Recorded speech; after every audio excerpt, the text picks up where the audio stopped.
Welcome to another edition of It's All Relative. I'm Josh. And I'm Timothy.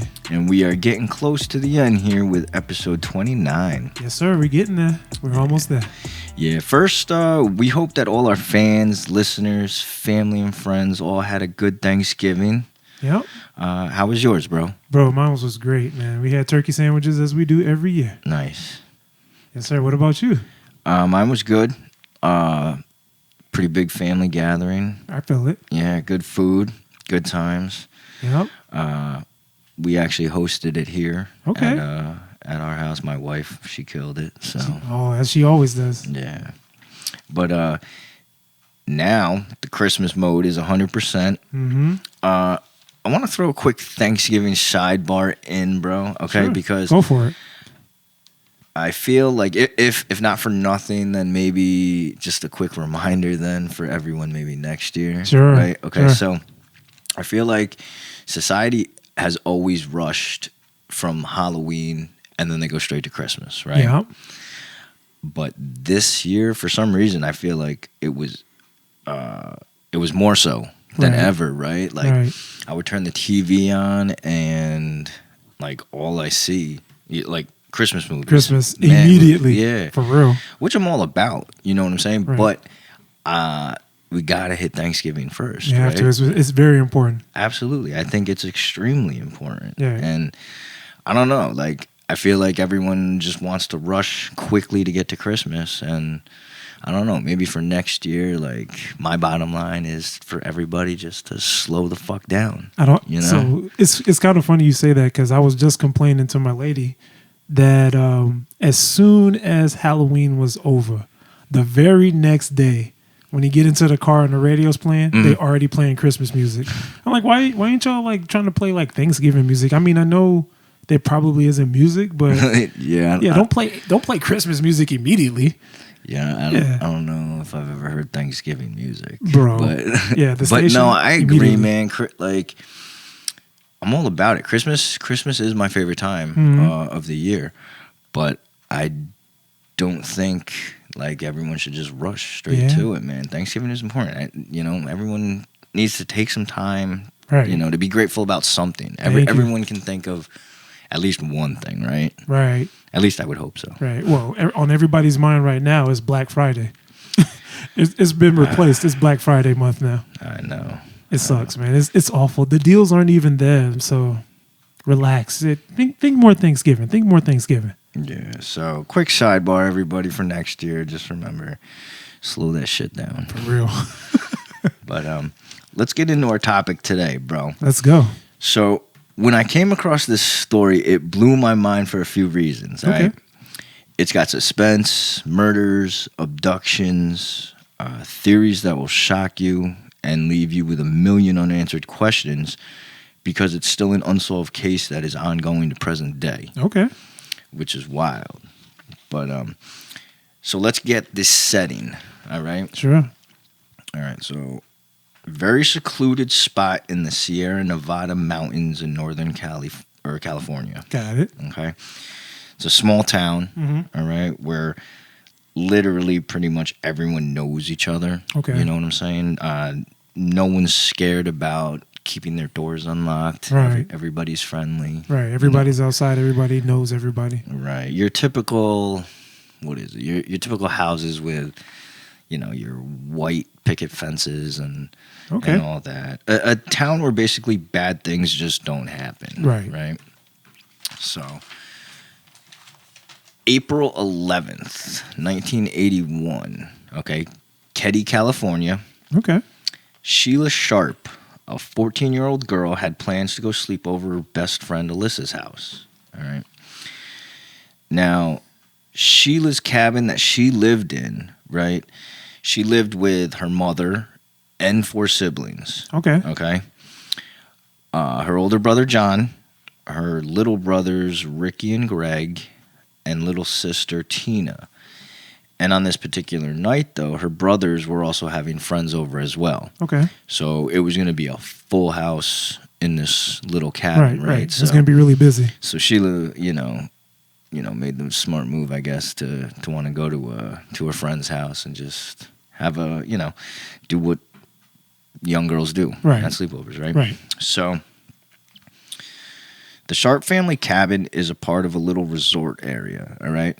There are about 25 to 30 cabins that are all in walking distance to each other. Okay. All right. But even though it's a resort, it's still secluded, like in the woods. You know, there's nothing else around. Okay. All right. So Sheila and Alyssa, they have a successful sleepover, you know, doing whatever 14-year-old girls do. Mm-hmm.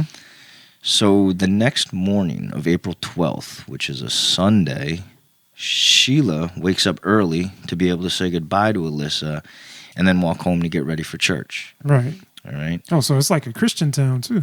Yeah, I would probably imagine, right? Right. Small, secluded town. Right. Everyone's, you know, Yeah, that kind of vibe. Okay. So, but Sheila gets back to her cabin at about 8 a.m. And when she opens the door, she can immediately tell that something is wrong. All right. When she walked in the door into the main room, she sees blood splattered everywhere. Okay. Yeah, from the carpet to the ceiling and everywhere in between. In the ceiling? Jesus Christ. Carpet to the ceiling. Like, wow. Like sprayed everywhere. everywhere. Jesus Christ. Yeah. So through the confusion, she sees 3 bodies and can tell one is covered by a blanket and the other 2 are tied up. All right. So it's fucked up. Yeah, right? very much so. She gathers her senses, right? She drops her bags and runs back to Alyssa's, all right? So Alyssa's parents, they don't have a phone. So what they do is they run to the Keddie Cabin Resort office to call the police, right? And they send their oldest son, Jamie, back to the Keddie Cabin with Sheila. Okay. All right? Now, when Sheila and Jamie return to her cabin, they don't go to the front door this time, all right? But they decide to look through a window. Right. And surprisingly, they see 9-year-old Ricky and 5-year-old Greg in a bedroom sleeping with their friend and next-door neighbor, Justin Easton. Justin Easton. Okay. How old is this friend? I don't. I would assume probably somewhere within the age of the two. The two. Okay. Younger, yeah. So All right. 9 to 5. Young. All right. Got it. But so before police arrive, Sheila and Jamie had managed to get all 3 boys out the house by going through the window, so they wouldn't have to see the bloodbath, you know, that filled the front room. You know? Right. So when police arrive, they're taken back by the amount of blood spilled all over the room. All right. They also see that the walls have been gouged, like, you know, like someone repeatedly was like stabbing the wall. Jesus. Yeah, weird. Police also could tell right away that there were definite signs of a struggle. So someone or somebody or buddies, you know, whatever, tried to escape. Right. All right. Near the front room was Sheila's 15-year-old brother, John, and his friend, Dana Wingate. Okay. All right. They were tied together by their ankles. Damn. Yeah. And one of the boys is laying face up and the other face down. Right. All right. Whoever did this to them used electrical cords and medical tape to tie them up. Jesus Christ. Yeah, bro.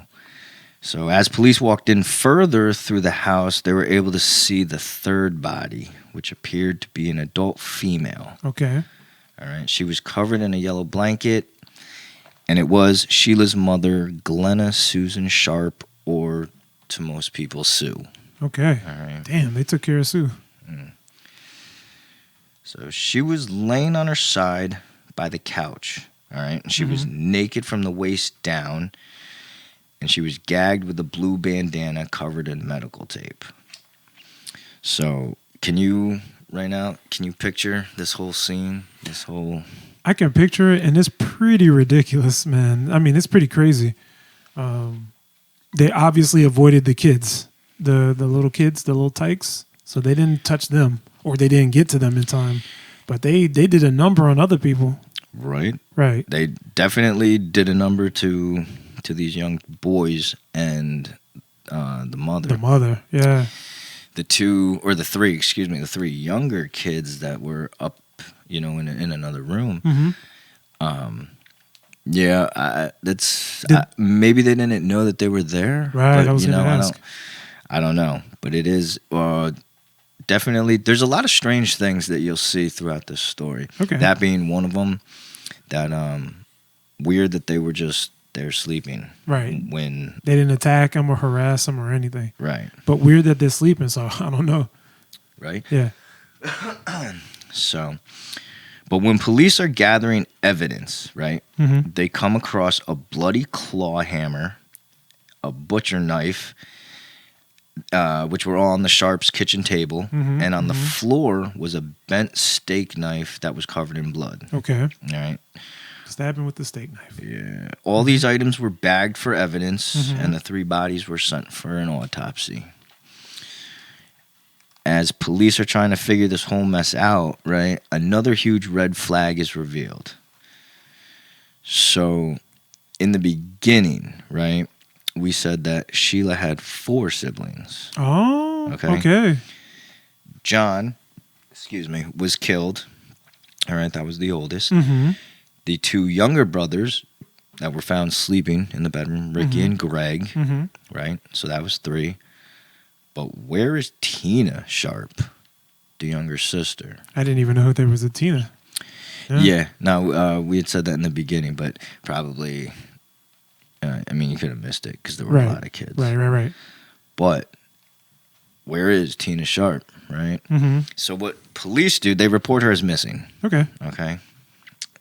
And Keddie is such a small town, right, that there's not enough manpower for 3 murders and a possible abduction. You know, they don't have enough people. So what they do is they end up getting the FBI involved. Okay. So police begin to go to every door in the Keddie resort to see if they can get any leads. And all the Sharps' neighbors say that they didn't hear anything that evening.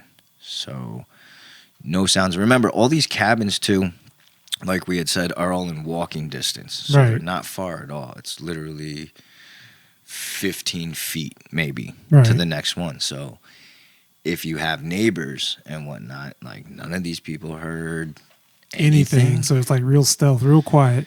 I guess, everybody's in on it. Right? One or the other. Can you be, I mean, how could you be that quiet when you, you tie up 2 kids and, and then kill a woman. I don't know. Silently, too? That's crazy. But, never know. Yeah. So that Sunday afternoon, cops bring dogs. They start searching woods that are surrounding the resort. They need to find some form of clue or answers, right? Right. Because you have 3 people murdered, so you're looking for any clues or any signs on who could have murdered these people. Okay, plus a missing girl. Right. So a possible abduction case. Yeah. So that's a lot on your plate, right? And which one do you tackle first? Yeah, that's very true. I mean, still both being intertwined with each other, but like at the same time, you really have no idea because people could have killed these people. I mean, the girl is missing. Maybe she ran away. Right. Maybe someone took her. Right. You have no clue. You have no clue. But on Monday, police put out an APB for Tina Sharp. All right, they send it out to 3 surrounding counties and across the state border to Reno, Nevada. Okay. When no new info comes in, police begin to speculate that maybe Tina Sharp was the target all along. All right. So, like, what do you think, bro? What is going on with all this? So, I mean, do we know how old Tina Sharp is or was? Yes. Let me just double check. She doesn't sound like she was young if somebody's going after her. Well, she was younger. She was younger than... she was younger than Sheila. Sheila's 14. I don't remember exactly, Tina's age, but it does say that she was Sheila's younger or little sister. Okay, so if she's younger, probably like 13, 12 maybe?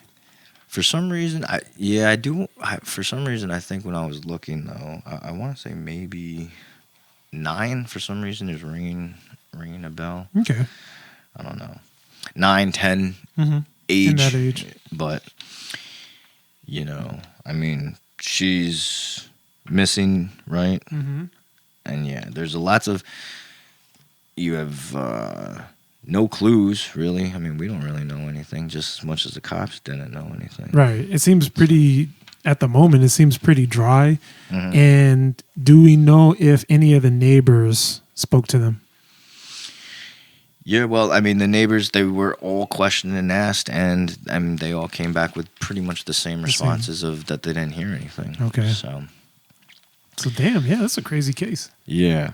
So what the cops start to do is they focus in a little more and try to figure out, was there or is there anyone that these people could have had a beef with? Right. You know? Like, did they piss somebody off Right. outside the city? Right. So the police look into Sue Sharp's background. Okay. And they find out that she fled from the East Coast to California in the late 1970s Okay. to get away from her abusive husband named Jim. Okay. When she left, she took all of their 5 children with her. Damn. Yeah, so she just scooped them and dipped. Yeah. All right. Now, it was said that Jim's abusive behavior was just not directed towards Sue, but that he also sexually abused Tina for years until the family escaped. Right. Okay. And it was also reported that Tina was Jim's favorite. Okay. So, yeah. All right. So it may be after Tina. Maybe, Yeah, right? maybe. Yeah. So police are trying to figure out Jim's whereabouts, right? Mm-hmm. The night of the murders, because he was found in Cali. Okay. But he said he had just arrived when he had heard about the murders. All right. So Jim ends up having an alibi, and he says he's in the Navy and was back at his base in Connecticut and said he can prove it. All right. Did he prove it? And he does. Okay. And police begin to look at other suspects. Oh, shit. So even though Sue's ex-husband, who was very abusive to the family, even though he was a scumbag, he was not, I guess, the one. He couldn't have done this, you know. So they begin to look at one of Tina's teachers, who was another suspect. Okay. How did he come into the picture? Yeah, this was a little strange, but I guess how we can say it is like he raised red flags because he was known to be a little too interested in Tina. Yeah, he's creepy. That's what it sounds like. Yeah, so what he would do, right? Now we can say this is definitely creepy, right? He kept framed pictures of her on his desk. In what? Like at school. Yeah, that's on during school? Yeah. Oh, like, okay. Yeah, that's weird, an obsession. Right? Yeah. Was she like straight A student or something, or like one of the best students in her school? I don't know, but either way, that shit ain't no excuse. That's no excuse, yeah. But another red flag, right? Huge red flag. Yeah, but he ends up having an alibi as well. Okay. What was his alibi? It did not say, but whatever it was, it definitely checked out well enough to make him just a weird creeper, but not the guy. Right. So by Monday evening, so remember, all this stuff happened Saturday night into Sunday. Okay. So now we're on Monday evening. The lab results come back, and they confirm that the hammer and 2 knives that were found at the Keddie cabin are in fact the murder weapons. Okay. So at least we know that, right? I mean, we pretty much could have guessed, but now we know for a fact that those 2 knives and the hammer were used. Yeah. Damn, that's some craziness. Like, when did they find the hammer and the other murder weapons then? They were when they were looking through the house when the police arrived. Okay, so the initial. Okay. Yeah, and they were just lying there. Got it. Out in the open, so it wasn't like it was trying to be hid or whatnot. So, but still, now we know that they were definitely, in fact, used to murder. They hacked them up with the business end of the hammer. Yeah. Yeah. Jesus. So the autopsies also confirm that Sue, John, and Dana died from stab wounds and multiple blows to the head. Damn.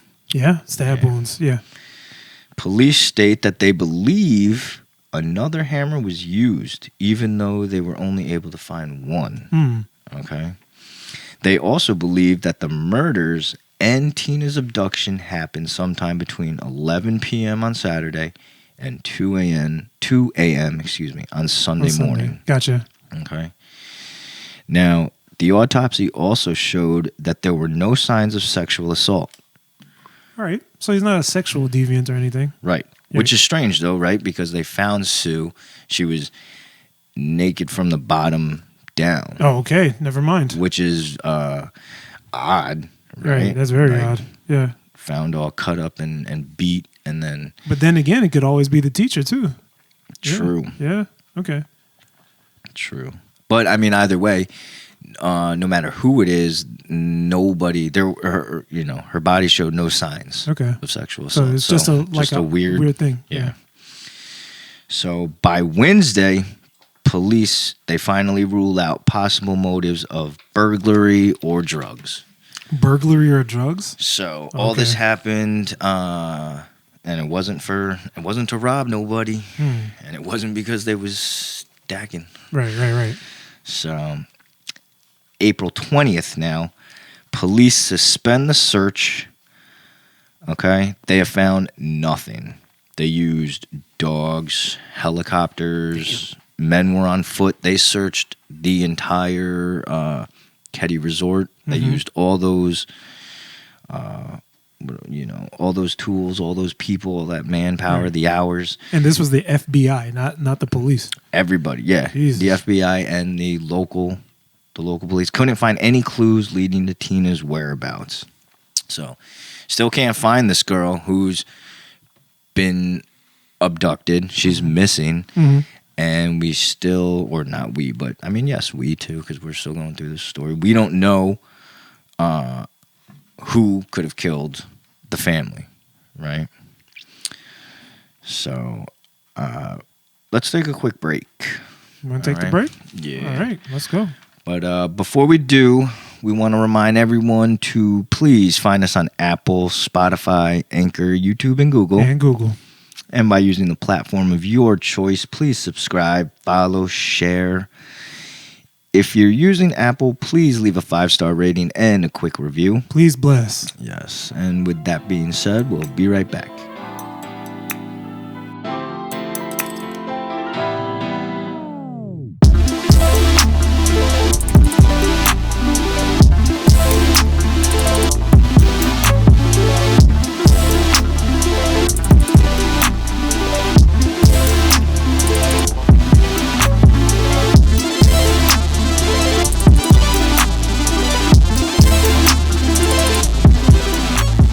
Welcome back to It's All Relative. So, back to the Keddie Cabin Murders and the possible abduction of Tina Sharp. Okay, where's Tina? Right. So, a month after the murders, police decide to put Justin Easton, one of the boys who survived, under hypnosis. So, remember, he was the friend and neighbor of the two younger brothers. Got it. So while under hypnosis, he tells police about a strange dream he had on the night of the murders. He says he was on the Love Boat with Sue, the Sharp boys, and their friends who were at the cabin that evening. Okay. 2 men got into a fight with John and Dana and threw them overboard. One of the men had a pocket knife in one hand and a hammer in the other. And he used the knife to cut Sue across the chest. Okay. Both men then escaped on life rafts. Where did the men come from? I don't know, but that was his dream. That was his dream. That's what he's saying while he's under hypnosis. Okay. But, very weird, right? Right. It's very similar to what is believed to have happened. Okay. Right? So, police thought that was interesting. So, what they decided to do is they decided to put Justin under hypnosis a second time. Okay. This time, instead of talking about a dream, he talks about Tina Sharp, all right, who's still, at this point, currently missing. Right. All right. Justin says Tina woke up during the attack and came to the front door to see what was going on. one of the men grabbed her and took her outside. He came right back alone, pulled his hunting knife out of the wall, and went back outside. So the hunting knife was stuck in the wall at some point. Yeah. Yeah. Interesting. So now, do you think Justin could have seen what had happened and his brain, is making him think it was a dream? Right. Or what do you think, bro? So it does sound like something is happening. Maybe he was traumatized to the point where he trying to mentally block it out. And hypnosis is bringing that back to the fore there. But I mean, it could either be that or, man, he must have been like really tripping. But all things considered, I mean, his family members getting killed in front of him, for real. Right. Well, he's a friend. He's a friend, right. Family members. Family member, friend, either right. way, still a young still boy. Traumatizing. And absolutely between the age of 5 and 9, whatnot. Right. Crazy. What are your thoughts on hypnosis? You believe in it? You think it works? So it's interesting when you were saying that you were talking about hypnosis. I was like, in the back of my mind, I'm like, does hypnosis really work? Like, what are they doing? You think hypnosis? You think somebody drops the pocket watch and they say you're getting very sleepy and everything, or maybe when they say hypnosis, they're putting you like in a trance where you're more easily pliable and able to say things that are truthful. Yeah, so maybe it does work. I'm like right on the fence of it.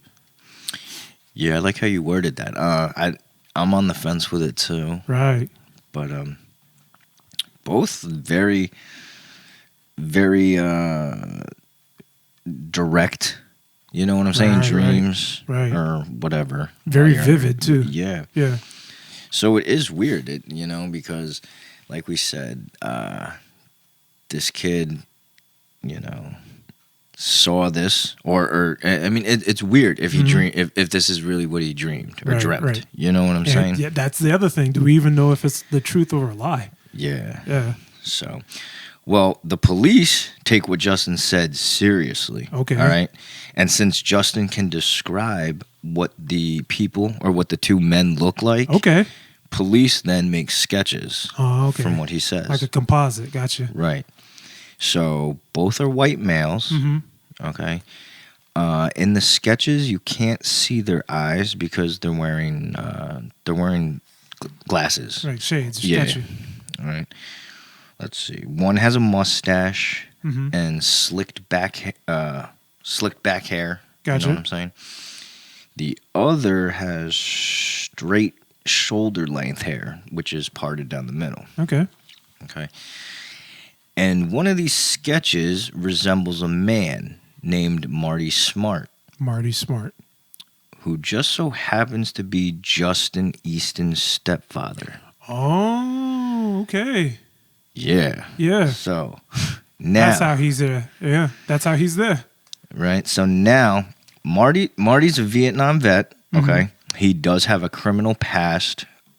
He's done inpatient treatment at the VA for PTSD. Oh, Jesus Christ. He's got a history of being abusive to his wife and stepson, who is Justin. It was said that he once tried to run them over with his car. Jesus. So, right. That's definitely crazy. A little unstable. Yeah, very unstable. So, police want to talk with Marty and his roommate named John Bobaday, who is also a Vietnam vet. Okay. Both are questioned by police. And when they were talking with Marty, now, he said a few weird things that stood out to police as, like, just plain odd. Okay? He said that he heard a hammer was used in the murders. And by the way, he was missing a hammer himself. Interesting. Yeah. He goes on to say it had a blue plastic handle and that it was expensive. All right. Now, this hammer, it didn't match the hammer that was found. All right. Okay. But really odd that he would say that, right? Right. So, even if it doesn't match up, it's just, like I said, a lot of weird things that just happen that are unexplainable. Right. The first question I would have asked, I would have been like, is the hammer a similar color to blue? What shade of blue is it? Is it green? And you just thought it was blue from the distance or what? But yeah, it's still very interesting. Yeah. Yeah. Right. So he also says that Justin could have been at the crime scene without him detecting him. Ah, interesting. Right? Yeah. So even though all this is all said, right? Which that sounded pretty much like almost like a confession Yeah. of being Yeah. there, Yeah. you know, but even though, you know, he had said all that, both Marty and John Bobbiday have alibis the night of the murders. Okay? They both tell police they were at Keddie's backdoor bar with Marty's wife, Marilyn. Okay? And witnesses do place them at the bar at 10 p.m. wearing flashy suits. Sunglasses were on inside, but they weren't there the whole night. Okay. Okay? At some point, they got in an argument about the music that was being played, so they left with Marilyn. All right? Marty, like, calls the bar back, right, to complain even more. Okay. Then they decide to go back to the bar till closing time.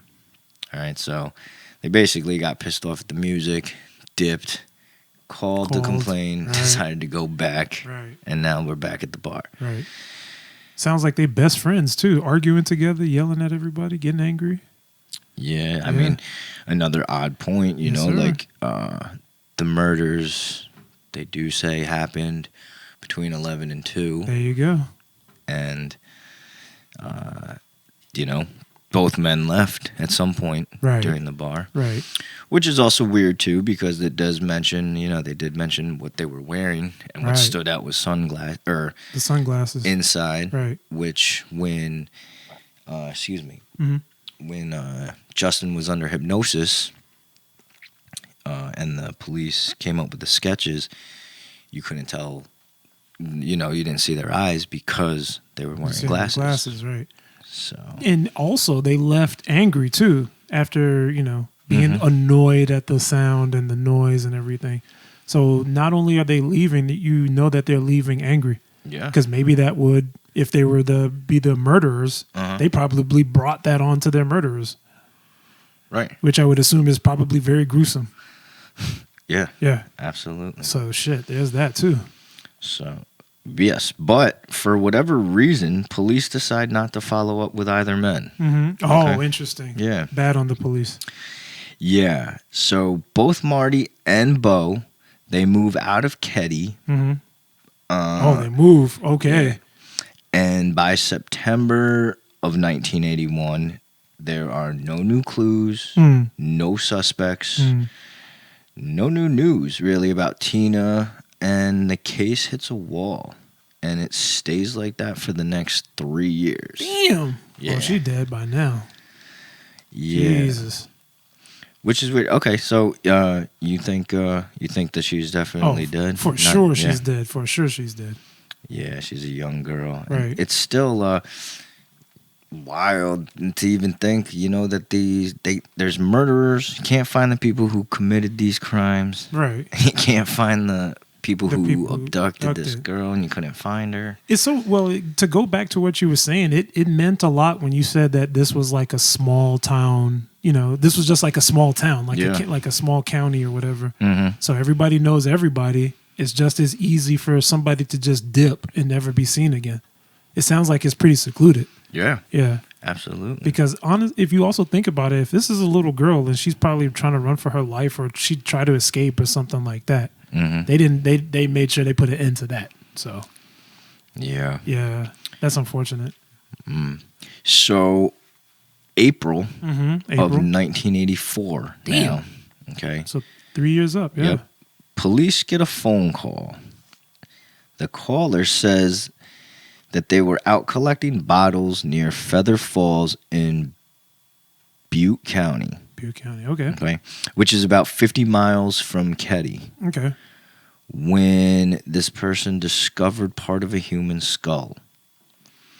Now, police arrive at the area. They end up finding more bones, and enough of the skull is still intact. Damn. So what they were hoping was to be able to ID it through dental records. Right. Okay. Check the teeth. Yeah. So June 1984, the results come back, and it is Tina Sharp. Jesus Christ. Yeah. So at least now we know, Tina didn't survive. No, yeah. She wasn't alive. Yeah, they did that. Yeah. Yeah. Jesus. But that raises even more questions, right? Like how she got there. That's 50 miles away right. from where the murders were, from her house. Right. You know what I'm saying? And we still don't know why she was taken or why anyone would take her, right? Mm-hmm. And especially since, the murderers, they already killed, people in the house that were in the house. Why not her as well, you know? So you think they transported her alive? You don't think they killed her and then, moved the body very far away? I don't know. But if I had to guess, I would probably say I don't think that they killed her there because I feel like they probably... It was a case of an abduction. Abduction, gotcha. But I don't know how long they kept her alive. Right, it couldn't have been long after. But, for sure. Yeah, well, some experts said that they believe Tina died sometime in November of 1981. There you go. But that was about 6 months after her family members were murdered. Wow, it's true. So Jesus Christ, 6 months, right? What and why? Yeah. Oh yeah. They didn't. Well, I guess at this point she probably decayed. You can't even check if she was sexually assaulted or whatever. Yeah, it was just bones and whatnot. Jesus. So yeah. After finding her remains, though, it didn't seem to matter much to the public, or to the police really, because they didn't find it. Still didn't answer questions. They still didn't find out who killed the family and why. Mm-hmm. Which is a little sad and unfortunate, but it also is, kind of the truth. The truth. Hard truth. But so Sheila, Greg, and Ricky, who were the surviving Sharp kids, they go on to spending their childhoods in foster care. Jesus Christ. Yeah. So 5 years, 10 years go by. 15 years later, after the murders, in 1996, a man named Robert Joseph Silvero Jr. Confesses to the Keddie murders. He just confessed out of the blue? He's arrested on suspicion of 17 other murders. Jesus Christ. Okay. Yeah. Fucking A. 17 others. Yeah. Okay. So police, though, checked the records. All right. And they find out that Robert was behind bars the night of the murders in 1981. So he confessed to them, but there's no way he could have done it. Oh, my God. Which I always find it odd, right? When there are cases like this, when people... They step up.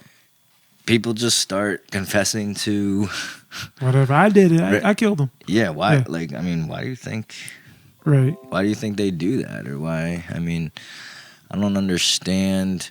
Okay, so the only way that I could understand, right, is if you were, I don't know, part of a crew or some form of a faction, and you were already, you were already done with, you going to prison for life, right? So if there's a way that I can take maybe a few of these other... possible murder cases or whatnot against one of my peoples. Sure, I did it. Just tack it on. You know what I'm saying? What else is going to happen? Right. You would take the fall for somebody. I'm already in here for life. Right. So, him? Yeah, I did him too. I did him too. Even though I didn't. That's the only... That's fucking crazy. Even thinking like that. Yeah, well, that's the only example I could think of why someone would do it. Right. But some random guy that just gets, picked up and on suspicion of a bunch of different crazy murders all over. So what I was thinking maybe he's trying to get some fame from it because, we've talked about it in a couple of other previous episodes how these killers, they get famous. They get a little bit of notoriety and fame, and in some cases I hear that books and stuff are written, and if they're still alive they get money attributed to them money that finds its way to the jail, or at least Crazy. takes care of their family or something. So that's what I was thinking. I was thinking like maybe he's trying to get some shine off of being the killer, since it was like a cold case for 15 years or if not more. Yeah. So yeah, maybe trying to get shine off of it. Yeah, which is another good, very good possibility. That does make sense. I do. We like you had said, we'd have mentioned that before, Right. on some cases, but so 14 more years go by. Damn. Yeah, 30 up. Yeah, and during that time, okay, both Marty Smart and John Bobbiday die. Okay. Yeah, of course. The Sharps cabin is demolished. Damn. And the Keddie Murders case stays frozen. All right. Yeah, you would think that's it. Yeah, I mean it's taken forever. Right. I mean they haven't found or couldn't find anything. Right. And it's been 30 years. Yeah. Jesus Christ. So 2013 now, which then would make it 32 years after the murders. Special investigator Mike takes over the case and spends the next 3 years going over everything. So he just takes every piece of evidence. He's going through everything from the beginning to try to find, if there was like what they missed. Somebody had to miss something. Right. And I say God bless them. They've been kicking that case up for 32 years. Yeah. And you get the case and then you break it all down and start from the beginning. Whatever. Oh my God. Can you imagine? Yeah. Yeah. So Mike finds a letter that Marty wrote to his wife Marilyn when he left town. Okay. And there was a quote from the letter, all right? And it says, quote, "I've paid the price of your love, and now I've bought it with 4 people's lives." Wow. Yeah, wow. That sounds like a straight confession to me, right? Yes, sir, it does. Crazy. It has to be. But before we get into the crazy theories, like, who do you think did it? I mean, that was what Marty had wrote in a letter, but I mean, do you think it could have been Marty and John Bobbiday, or somebody that we don't know of? So it's interesting that you were saying that. The way you talked about it, the way you read it, it makes me feel like it was only one person that did it. I've paid for whatever with 4 lives. He didn't say we. Right. You know what I mean? So that's not written there. Then again, it could have been 2 of them, and he's just taking the fall for both of them. But it still could be the John Bobbiday, and he just wrote it that way. Could be. It could be. What do you think? Yeah, at this point, I wouldn't. I mean, at this point, the best. I mean, it's not really even. There's not even much. No direct, exactly. Right. But I mean, I guess you would have to say that. I would probably still say that Marty definitely had something to do with it. Okay. I would think. Okay. But you're right, though. You don't really know if there's 2 people. I mean, one person could have done it. Right. You know what I'm saying? Right. But then also you got to think though, like why was Tina taken through it all? Like, why do you? Well, it's always seemed interesting. Like everybody that you were talking about, even her brother that they hypnotized, right? It always seems like the family, or at least the going-ons, focused around Tina. Like there was something special about her. You had the teacher or whatever that has a picture of her on his table in school, of all places. You got the other guy that. Right. Has been watching her, so it's like maybe there was something special about her that everybody seemed suspicious. Right. Just about, really. Yeah, that's a good point for sure. I think, which does raise a lot of questions too. So, and a lot of different theories, impossible scenarios. So, you got to think how brutal. Right, the murders were okay, and they you got 2 young boys or whatnot, or young teens, right, like tied up, all right, stabbed to death and beat to death, and then their mother. Signs of a struggle. You would got to think, right? Okay, so if it was all focused on Tina, maybe whoever did this was there for her, to look for her or to get her. Oh, interesting.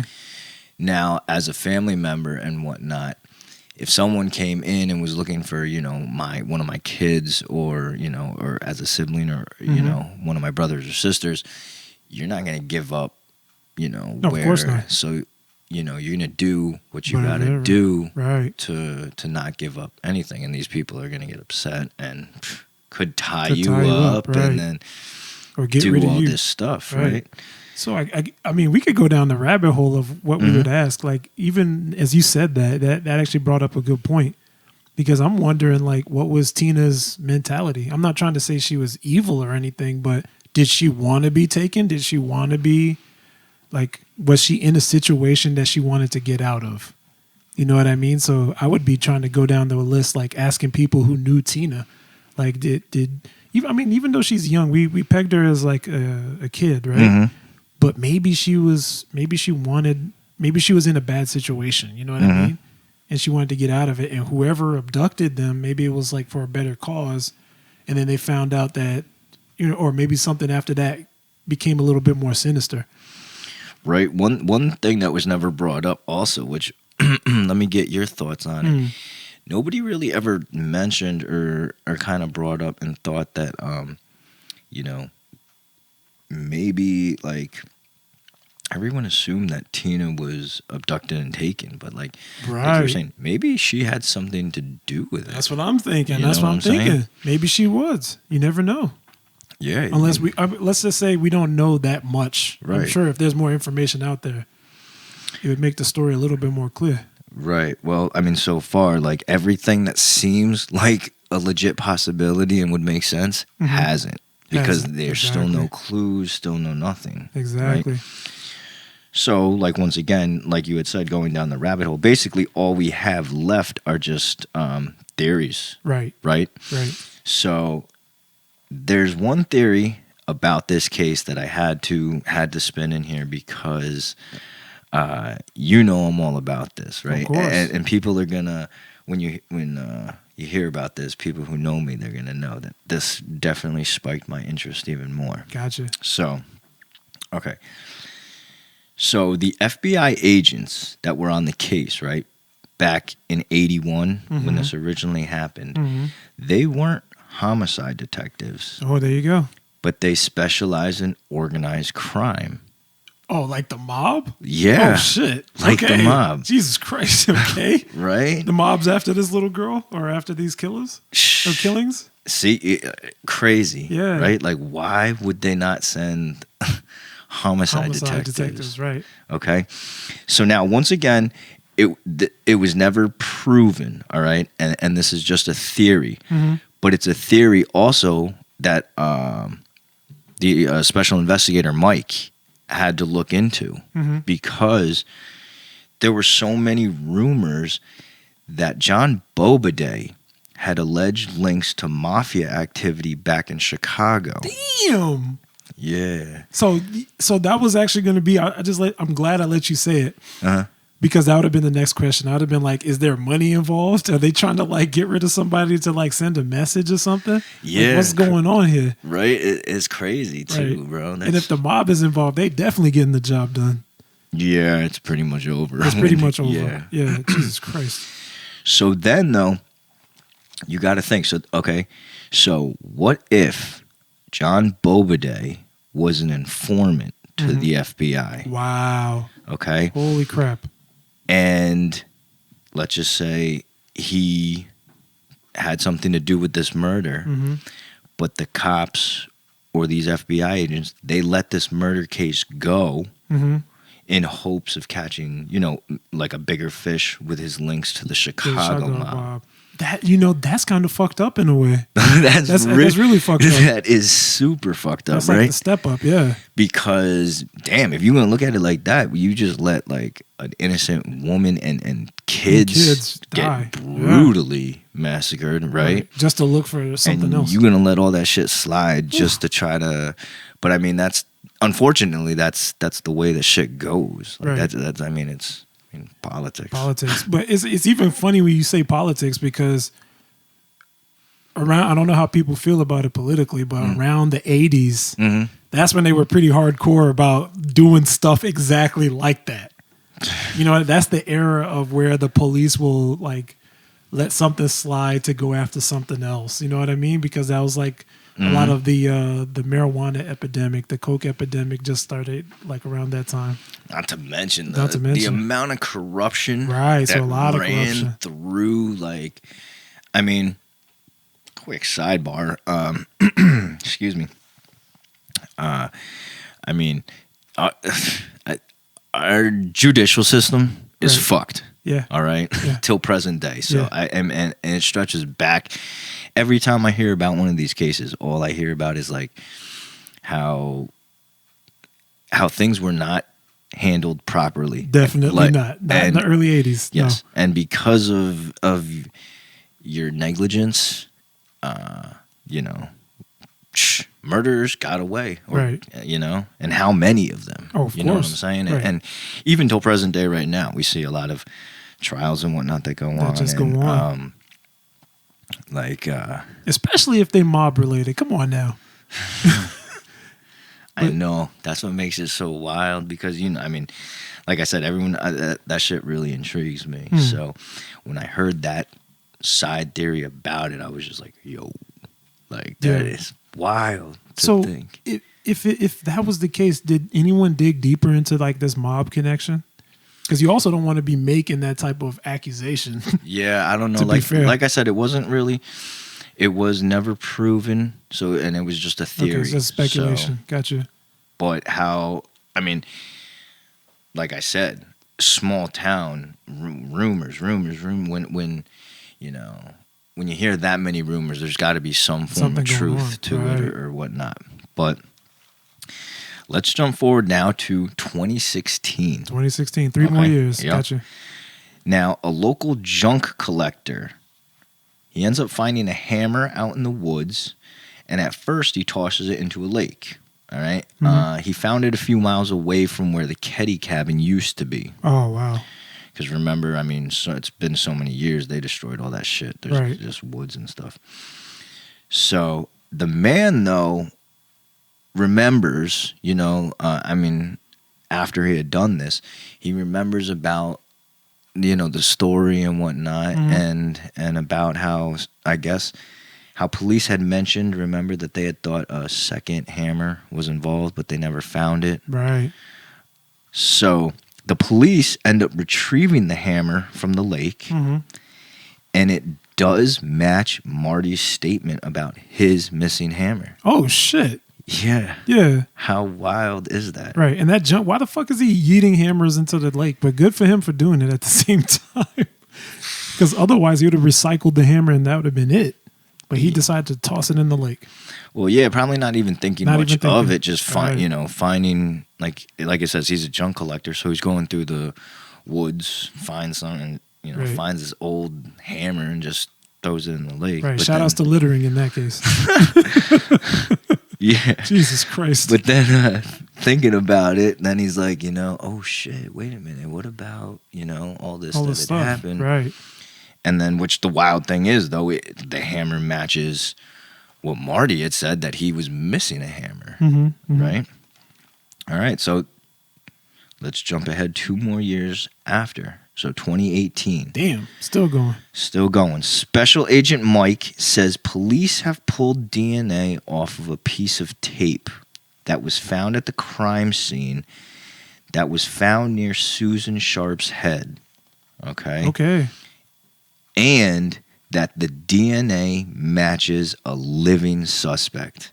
Oh, wow. Shout outs to the tape, too. Yeah. Oh, of course. That kind of makes sense. You pulling it off and the stuff sticks to the residue.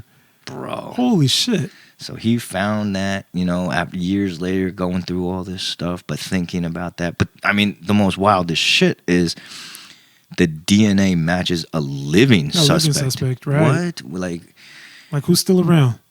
Like, we thought it was, like, everything points to, what's it called? Marty. Marty Smart or John Bobiday, right? But they're both dead. Remember? They moved out of Keddie, and they both died. They're no longer around. And the statements that were said was that it matches a living suspect. So I would be asking, honestly, I would have to vet the people that are testing it. Like, how do you know it's a living suspect? Well, I mean, yeah, you're right, but I'm sure, question the entire system, technology or whatnot. But you're right. Once again, talking about the whole, we love this, bro. The system's off. So it's crazy. What is this? 35 years later, they pulling this shit still? That's what I'm saying. What makes this story so wild too is that it happened in the 80s. Yeah. And now, okay, let's jump to April 2021. Yeah. Shout outs to technology. That's what it's all about. They found another thing? So, Jesus Christ. A statement from Special Agent Mike said he feels like they are closer than ever to solve this case. Wow. And they believe at least 2 accessories after the fact are still alive. Wow, interesting. They may know people. They know somebody. That's crazy. But, I mean, unfortunately, because the case and the story is still ongoing, that is pretty much, that's where we stand right now. Okay. So there is no direct ending. But what a wild story. Thing. Right. Didn't they pick this up in 2013 and they carried it all the way to 2020? Yeah. Yeah, they about to solve Or 2021. 2021. This was in April 2021. Jesus Christ. We're talking, how many months ago was that? Like 9, maybe? 7. So 7 months ago. Shit. And this happened in the 80s. Right. You know? And what my question would be is, like, I understand that there's some murders that just go unsolved. Like, what's so special about this one that they're still going? I don't know. Once again, I think, like, excuse me, I think the factors of it, like the murder, the abduction, that you don't know anything. You don't know who killed these people. You don't know why. You don't know why they abducted a little girl. Right. Why she was found 50 miles away. Right. You feel horrible about the other kids. You know, they spent their entire lives being traumatized. That and going through what is it? The foster care shit. Right. So, they had really rough life. Plus, no closure. No closure. No closure whatsoever. Yeah. They don't know anything except the horrible events that took place. Right. They don't know. They don't got no answers. Now, is the case is, I guess it's an FBI case at this point. Do they still have it? That I'm not sure of. But, or is it like a statewide type of thing? No, I don't think it's I would pretty much assume. Actually, you know what? I'm not even sure because, excuse me, I know that they, I know that this story has been out for a little bit. And so, like, I know that they get maybe hints or tips or whatnot from all over. From all over, right. So, I don't know, but crazy story. I don't know. You think justice is definitely going to come? You think they're going to be able to find out? I think so. I think it's actually kind of interesting because they could have called it case closed like in the 90s, late 90s, case closed. We ain't going to figure it out. And whoever decided to continue to look at it, continue to leave it open, they probably did the case a big favor because now we're in the reality of social media. We're in the reality of when you post something, if you post a case, it gets shared. Everyone starts talking about it. So this, off of the strength of people wanting it to be a solved mystery, I think that's how they're going to get to the point where they figure it out and they can finally close it. Because now the public wants closure, I think. Yeah, absolutely. Yeah. A lot more, you're right. A lot more eyes. Exactly. Yeah. You probably see somebody in another country reading about this shit and saying, oh, yeah, I want to make sure they figured it out. You know what I mean? That's crazy what social media can do. But I'm almost certain that's the reason. And whoever decided to keep it open, they did this case in particular a big favor. Well, yeah, the Special Agent Mike. Shout outs to Agent Mike for keeping it going. Yeah, man. Persistence sometimes definitely for real. Right. Works. Almost 40 years, they're going to figure it out. Yeah, I mean, by this point, they have to. Yeah. We hope they do, but so, I mean, what do you think, my man? Any last thoughts before we wrap it up? It was actually an interesting story, man. It started off a little slow, but it really like, holy shit. There's so many moving pieces. Do we even know about the fucking the teacher? What's his story? Nope, he's just your normal small town creeper. Small town. Okay, so we cross him off the list, and then there's like you have to keep it moving. Yeah, but fuck, man, like, and then they found her like 3 years later, bones and stuff. Yeah, you know? Unfortunately, It's like crazy. we said, there's still a million unanswered questions, Right. which is wild. Right. Because I mean, and I guess we can say the bottom line, the main questions, still the most important, are the why. The why to the whole situation, and who, you know, right? So, which I mean, to me, the main thing that stands out is that the DNA that they had found, that it matches still a living suspect, which blows my mind to think back all the way then, and then like all these people that they thought that, and it fit perfectly, but yet it's still, I mean, evidence did not prove that it was these people, but everything lined up so well. Weird, right, you know. So I mean, if it's organized crime, they probably have fixed the entire thing. I'm not trying to say it is, but if it's organized crime, they can fix it. If it depends on how deep into the system they are, but they can fix everything, and you'll never know. Alternatively, if it is a person that's still living, that means that the FBI, they have to know something, and they haven't like fully cracked the case, maybe. Yep. So they don't want to just blame anyone out of the blue. Yep. So, but to say that they know it's living, like, I mean, you would have to know, okay, the DNA doesn't match who it is that's dead, right? Who else is there? Who else could it be outside of the 4 people or so that was suspicious? Yeah, which is crazy because it does say too that there's at least two accessories after the fact. There you go. So that shit is wild. It's just wild off of the strength of that. So absolutely. I mean, hey man, any fans, you know, that are listening to the story, please. If you happen to know anything or whatnot, or questions or anything about the episode, for real, definitely get at us for Hit sure. That message option. Yeah, but all right, my man, you let's wrap it up here. You want to hit them with your social accounts? So yeah, hit them with the social. The Twitter is Retro Show, RetroSho. You'll see the Darth Kermit, that is me. If you flip it and reverse it for YouTube, Show Retro on YouTube, you will see my YouTube channel. It talks about a lot of retro gaming content, and we're marching on to that 500 subs count. Nice. Yes, sir. And you guys could always find me at Josh_Toth3. That's my Instagram. My Facebook is Joshua Toth. Big shout out to our editor, YO, a.k.a. Jackson Wallace. Yes, sir. Also, big shout out to Stellar Sound and Media.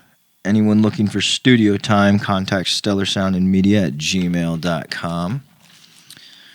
Finally, big shout out to all our day oneers. Thank you for your continued love and support. We see each and every one of you, and we love you. We love you dearly. The message option on Anchor. So on Anchor, you know the message option is there. You'll see the plus in the message. You press it. You can leave us an audio message or a text message if you're on Spotify. And you can leave us a message asking us a question, and we will answer it live. We will answer this very message or any message previously. Try and keep it short, between 30-45 seconds. You know, drop it in really quick, and we will play it, and we will respond to it live. And lastly, family and friends, fans also, please continue to find us on Apple, Spotify, Anchor, YouTube, and Google. And by using the platform of your choice, please subscribe, follow, share. If you're using Apple, please leave a quick review and a 5-star rating on the Apple page. Please bless. Yes. All right, bro, that's a wrap. Good job. Good job. show. Yes, sir. All right, everyone, stay safe, stay kind, stay proud and powerful, and we'll see everyone soon. Peace. Peace out.